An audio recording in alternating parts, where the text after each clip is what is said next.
Well, I had a gap in my teeth and some were falling out and spreading, and it was just all loose. It was just horrible, you know, so I really had to in the end.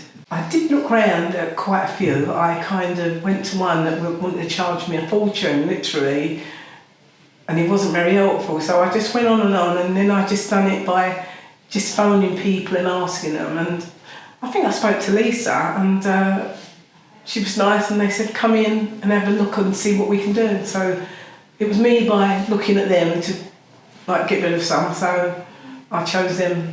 I had all my teeth taken out and implants, like with the screws, I don't know what you call it, but I had top and bottom in, so it's lovely. It wasn't that bad actually. I thought it was going to be a lot worse, but it was quite good, and it's nice. I can just go about.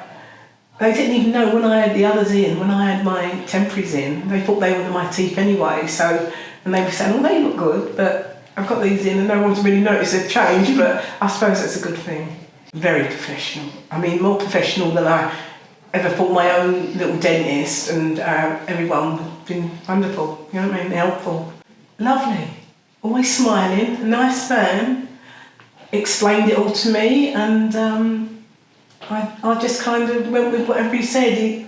He made it easy, so wonderful. I even bought him a bottle of toffee vodka, which they'd never had. So that, no, they was always professional and nice, knew your name, you know what I mean, no rush about it, seemed comfortably, and about the whole experience, I was happy, content and really pleased, I suppose. I already have, I did, and my daughter's thinking about it, yeah, so I think they know that once I go and do anything and I'll say to them it's okay, they kind of believe me. I'm very believable, so it wasn't too bad.